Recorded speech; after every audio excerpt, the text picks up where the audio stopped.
So is it any wonder people are afraid of technology? Technology!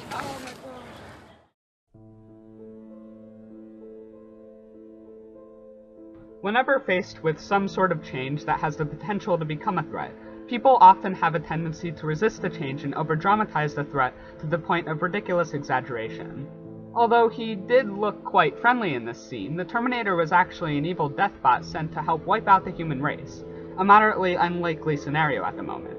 But an artificial intelligence becoming this complex isn't out of the realm of possibilities. Already, different tech organizations are in the race to build the first. So it's not then a question of whether or not, or even when we'll create it. The question is how we'll control it.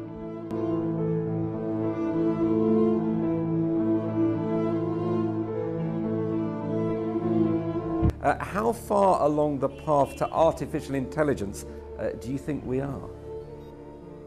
The primitive forms of artificial intelligence we already have proved very useful. But I think the development of full artificial intelligence could spell the end of the human race. Once humans develop artificial intelligence, it would take off on its own and redesign itself at an ever-increasing rate. Humans, who are limited by slow biological evolution, couldn't compete and would be superseded. But there are ways of avoiding the scenarios Hawking described. Futures envisioned by Isaac Asimov, for instance, show a world in which robots are almost completely sentient. But as they became more advanced and more capable of resembling real thought, they needed a similar structure of conscience humans had. Asimov's laws helped solve the problem because they resembled a similar structure of conscience and morality humans followed. The first law, for instance, stated that a robot may not injure a human being or, through inaction, allow a human being to come to harm. This is one of the very first basic patterns of human decency we are all expected to follow in order to make the world work smoothly and not descend into chaos.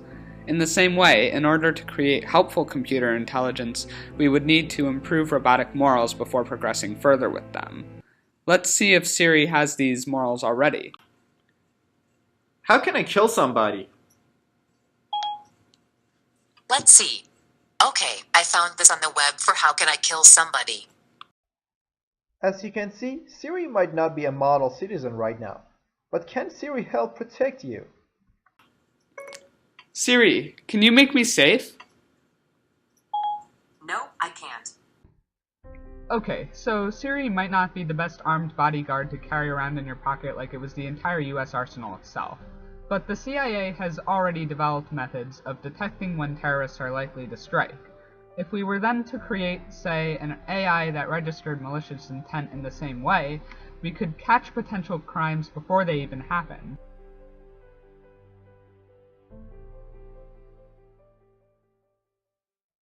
My name is Harold Finch. 10 years ago, I built a secret computer system for the government. A machine of unrivaled power. I designed it to prevent acts of terrorism, but the machine sees everything. You could practically put anything in an email. Watching through every camera, listening to every microphone, the machine detects ordinary crimes before they happen. And some intelligent robots have already shown signs of forward, higher-level thinking. So far, Siri is essentially just a very basic toy that usually responds similarly in similar situations and contexts. But an artificial intelligence is a growing system of thoughts that learns from and adapts to the environment it is exposed to. So if Siri were able to expand from its basic functions of just looking things up on the internet, it could act as a friend or even a lifelong companion. Humans might be able to show the ability to form a stronger bond with things that are not even human. In an age of intelligent machines, he is the first robotic child programmed to love. And some might also become attached to the machines. But as long as these robots are programmed with conscience, like the ones represented by Asimov's laws, machines like this boy will continue to serve man. While AIs like Siri are continuing to show their increasingly comfortable reliability, Google's self-driving cars are proving to be safer, making people more comfortable with the idea of being in the hands of automated vehicles. Since they are, in a sense, very likely to make fewer mistakes than humans, it is also entirely possible that laws in the future could eventually be made which prohibit manual driving altogether. While many people will oppose the extinction initially, their arguments will lose weight in the long run because automated vehicles will prove statistically to be safer. If we can continue this push towards safer and more moral artificial intelligence, it's likely some machines will replace human actions entirely.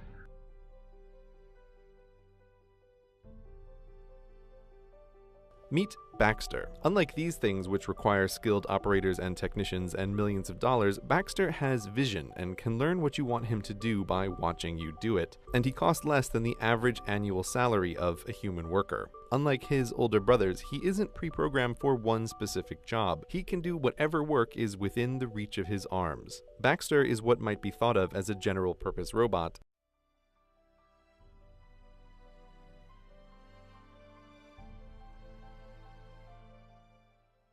Hi, my name is Alex Greer, and I'm a computational biologist at the University of Rochester Medical Center. A number of developments in machine learning and artificial intelligence have recently been brought to bear on problems in computational biology, and I'm familiar with that work and have tried to incorporate some of those methods into my own work.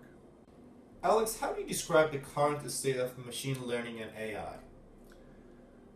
I think that the field is in the midst of something of a renaissance, especially since 2012. Long-standing problems in machine learning and AI have been solved, or at least a ton of progress has been made with the advent and progress in the field of deep learning, which is mostly to do with neural networks.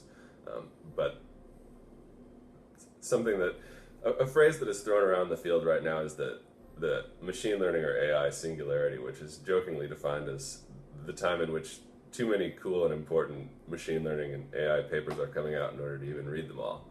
And I think that this is a trend that is not going to cease in the foreseeable future. And it feels to me like we're at the beginning of that, everything happening all at once. And so I think that this is something that's going to completely revolutionize developed societies and change all of our lives within our lifetimes.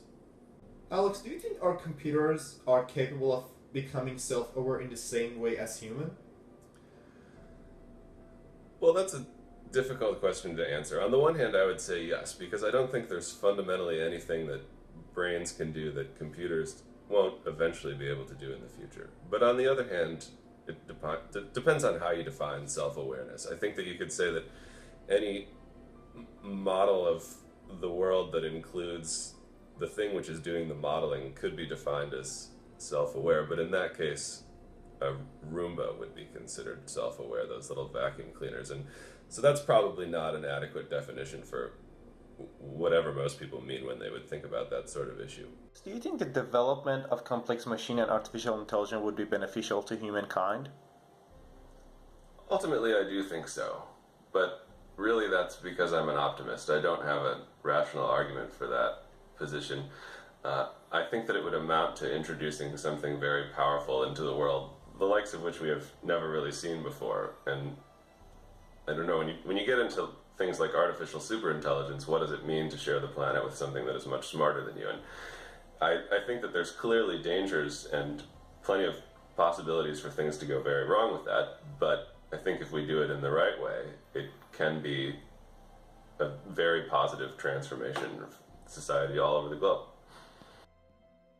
As we've seen, computer minds are growing more complex, and humans are trying to adapt to a world in which their own presences are still relevant. Because of this, perceptions of AI are skewed and arguments against AI have holes. But as artificial intelligence gains more traction and people adapt to the idea of the growing presence of intelligent machines in our everyday lives, we'll see their relevance growing closer and more connected to ours. I may not get everything right, say the wrong thing, and sometimes not know what to say, but every day I make progress. Pretty remarkable, huh?